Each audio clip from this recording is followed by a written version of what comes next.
What time is it now? And in the Philippines, what time is it now? 4 o'clock. You know why I asked that question? In the early morning of May 10, the following day of May 9, 2016, when Mayor Rudy realized that time that he will be the next President of the Republic of the Philippines. You know where he went early morning of May 10? He went to the grave of his mother and prayed over his grave. And he called upon his mother these words, "Ma, tabangi ko. Ma, tabangi ko." I think this is the same words that he's calling now upon us. Mga kababayan ko, tabangi ko. And it is this holy hour of this cold April night that as we gather here tonight, he may not hear this, but he knows that we are here in spirit, calling upon the high heavens, tabangi ko. He has dedicated his entire life to all of us here present and beyond, to Filipinos and even to foreigners, not only those who have married Filipinos and Filipinas, but even those whom he has touched the lives of many. And he has always kept saying this when he started his journey in the political life.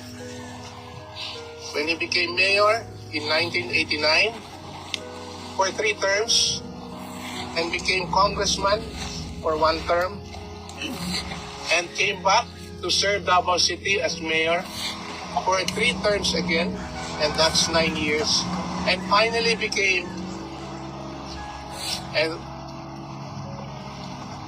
the President of the Republic of the Philippines, not knowing that he will become the President of the Republic of the Philippines.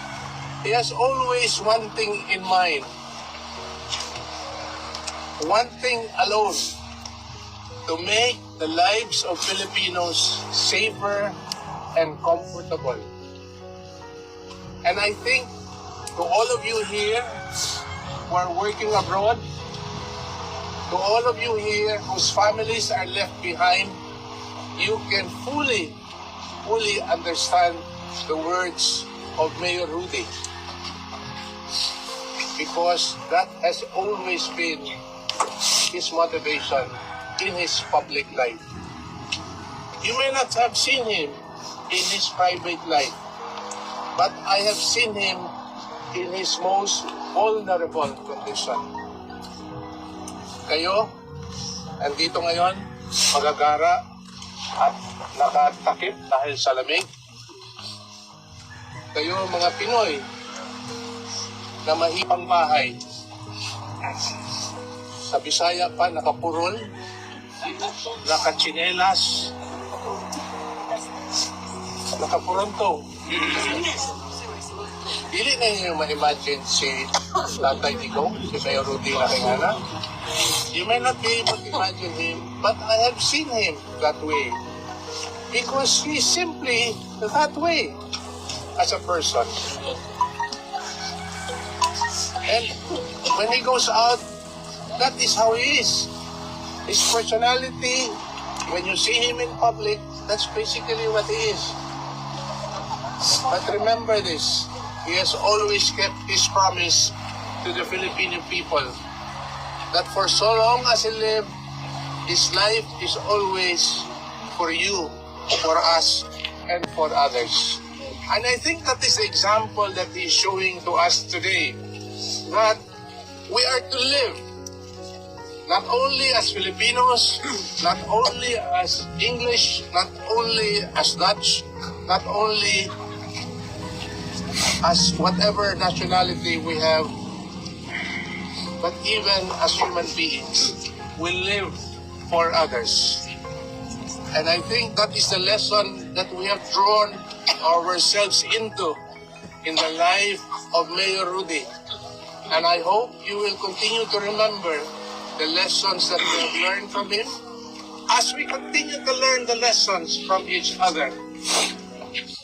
It is not about the building behind us. It is more than that. And it is the reason why we're all here. And as you said, the reason why the many people who would have wanted to come here but cannot, but they feel one with us, united with us in spirit. And I hope, as I've said, please continue to be united, to love him, to support him, as we continue to love and support each other. We find common strength in this unity that we are showing ourselves tonight. Not only here, but all those who are listening right now. So please, please, let us continue the vigil night and day until we realize our prayer, our humble prayer, that we will be able to bring him home alive and healthy. Yes. Amen.